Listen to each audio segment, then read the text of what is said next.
here we are in the greenhouse, and the client has delightfully brought me a load of dahlia tubers ready to be potted up, and also we have some honeysuckles that are in a tub of water soaking up because the roots are a bit dry. And what we're going to do is we're going to pot those on into bigger pots, bring them on a bit, leave them in the greenhouse for a couple more weeks as we're the beginning of February. Then what we'll do is we'll move them into the cold frames outside to acclimatise them, bring them on, and then they'll get potted in around the garden or planted in the garden where they need to go. Dahlia tubers, what to look out for, what to check for, what do they look like, how to plant them. So this is a tuber, this is a long dangly one. So we're just having a little look at them, give them a check, make sure they're not soggy, soft or squidgy. They all feel quite firm, if you know what I mean. So giving them a little look. Now generally these are like free draining soil, they don't like it cold. If they're in pots outside, bring them in. I made the mistake, left my pots outside, and last year I ended up with no dahlias because the frost got to them and turned them all to mush. Yeah, so these generally feel all good. How to plant them? So I've got different pots here. I've got some tall, long ones that we've saved from roses. They're generally long ones. I've got short 2 litre ones, and I've got some 3 litre pots, because all these tubers are slightly different sizes and they'll produce different flowers. So we've got some long ones, and I'm going to put those in these ones. If I can get them off, let's go from the bottom to the middle. Down there.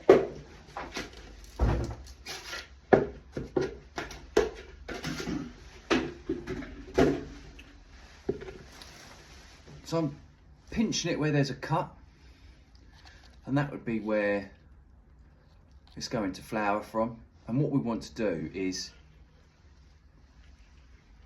we want the tuber where that cut is to literally be just poking its neck above the top of the pot. So we'll call this the neck and the crown. These are the tubers. Don't really want to plant that too low because I want to see it shoot. So yeah, that's what we're going to do. So I need a bit of soil in the bottom. We've got peat compost. That'll do. That'll do. So I'll put a couple of loads in there. The compost has been in the greenhouse for a little while, so it's got a nice temperature to it. It's not too cold, and it's not too dry either. So, what ones are these? These are Apricot Desire. So I'm going to place them in.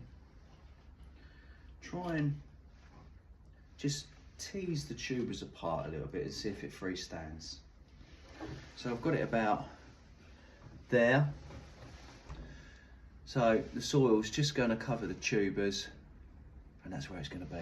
So let's do it. Right.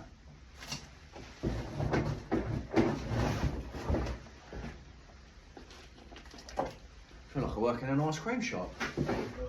Yeah. One scoop, 2 scoop. Give it a little tap, give it a little wiggle. Give it a little push down. Stick the thumbs around the side. Give it a push. There we go, top it up. I'm a bit of a messy bugger in the greenhouse, so I'll probably have to tidy up after myself. But I'm glad you're here to keep me company. Give it a little push down. I'll give these a water. So as you can see, that's where we want it. And that's how you plant a dahlia. As you can see, they're all slightly different. That's generally what they look like. These are the tubers. And you can see that's the flowering stalk stem of the plant. So yeah, check them. Sometimes when you pick them up, it's hard to tell what you're looking for, but Give it a bit of a shake. There you go. These are all so far very healthy. They feel very good. There we go.